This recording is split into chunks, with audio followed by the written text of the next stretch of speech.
Баршаңызға қайырлы күн достар, менің арнама қош келдіңіздер. Бүгін сіздерге бар жоғы 20 минуттың ішінде кешкі астың дайындалу жолын ұсынатын боламын. Алдымен бізге осындай тауықтың қанаттары қажет болады. Оны екі бөлікке бөліп аламыз. Бұл тамақты әсіресе кешкі асқа кешігіп жатқан кезде жасай салсаңыз өте оңай. Барлығын қазанға салып 20 минутқа бұқтырып қоясыз. Тез дайын болады. Пиязымызды осындай 4 бұрышты сақтап турап жатырмын. Өз қалауыңыз бойынша турасаңыздар да болады. Болгар бұрыштарында дәл осы реттілікті сақтай отырып тураймын. Қажетті құрам бөліктердің барлығын көбейтіп азайтуға болады отбасы мүшелерінің санына қарап.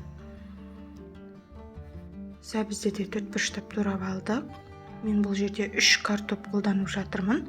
Негізінде 5-6 картопқа дейін қолдансаңыздар болады. Барлығын осы бір доскаға сыйдырып, турап, дайындап қойдым. Жасалуы өте оңай әрі тез дайын болады. Тойымды, дәмді болып шығады. Осылай барлығын дайындап алдым. Енді қазанымызды қыздырып, сұйық май құятын боламыз. Сұйық майды да көз мөлшерімен құйып жатырмын. Қызған сұйық майға осындай жартас қасық тұз салып жіберсеңіз, сіздің жаңа қуырайын деп жатырған тауықтың қанаттары бар ғой, сол майы шашырамайтын болады. Бұл да бір лайфхак. Қарап қолданып көріңіздер. Енді жақсылап араластырып қуыратын боламыз. Барлық жері тегісте жақсы қуырылуы қажет. Айналдыра отырып, қақпағын жауа отырып, жақсылап қуырып алыңыздар. Содан кейін пияз, бұрыш барлығын салып бір араластырып алдым да. Араласып болдау деген сәтте қалған көкөністерді қосып жібердім. Яғни мен әрқайсысын жеке-жеке қуырмаймын, барлығын бірден салып жіберіп, араластырып, су құйып, қақпағын жаба салам. Бұл жерде мен помидор немесе томаттың орнына осындай қолдан жасалған томатымды қолданатын боламын. Қайнап тұрған судан азғантай су құйып, қақпағын жауып қайнатамыз.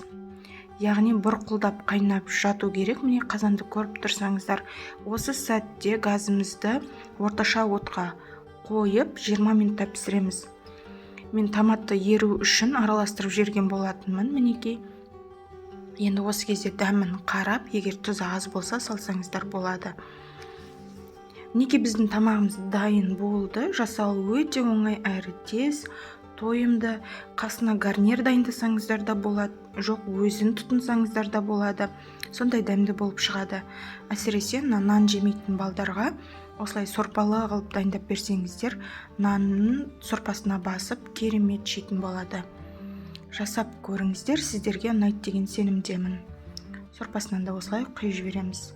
Ал егер күріштен гарнир жасаған болсаңыз, сорпасын жаңағы күрішіміз құрғақ болмау үшін құйып жіберсеңіздер де болады.